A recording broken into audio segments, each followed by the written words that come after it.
अगदी थोड्याच अवधीत ज्यांचे शब्द थेट आपल्या मनाचा वेध घेतील असे आदरणीय भंते ज्ञानज्योती स्थावीर यांचा परिचय करून देण्याची जबाबदारी माझ्यावर आली.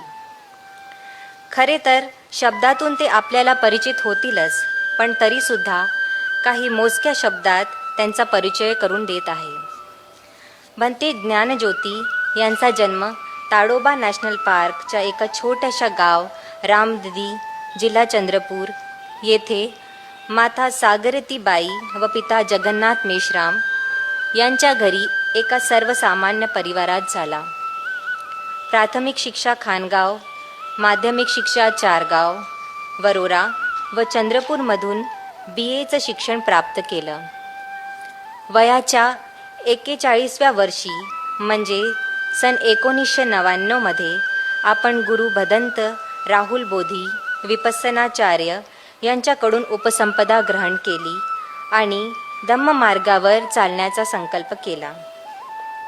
तेव्हापासून आत्तापर्यंत आपण बुद्ध धम्माला घरोघरी पोहोचविण्याचा कार्य करत आहात.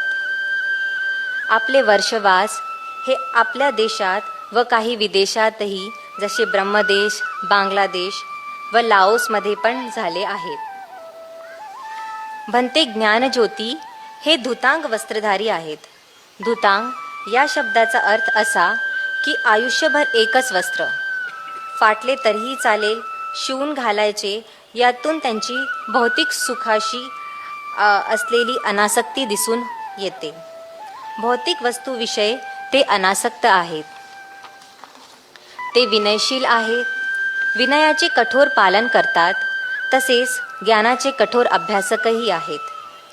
त्यांच्या बोलण्यातून तशी प्रचिती आपल्याला येईलच.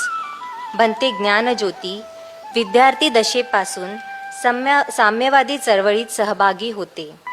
समता आधारित समाज निर्मितीची या विद्यार्थी दशेतील विचारांचा पाया होता.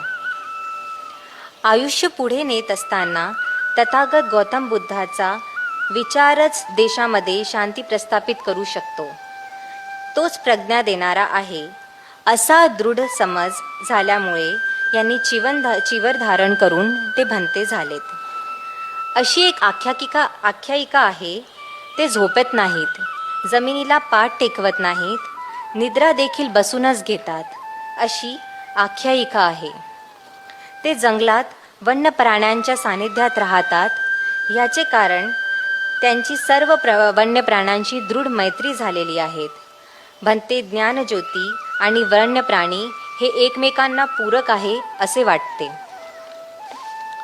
मुख्यत्वे करून 37 बौद्धीय पक्षधम्माची साहित्यिकांची चर्चा करावी, त्यावर लिखाण करावे असे त्यांना वाटते. याही पलीकडे हा विषय आचरणाच्या आंदोलनाचा विषय व्हावा असे त्यांना वाटते. कदाचित माझे शब्द त्यांचा पुरेपूर परिचय करून द्यायला अपुरे पडतील.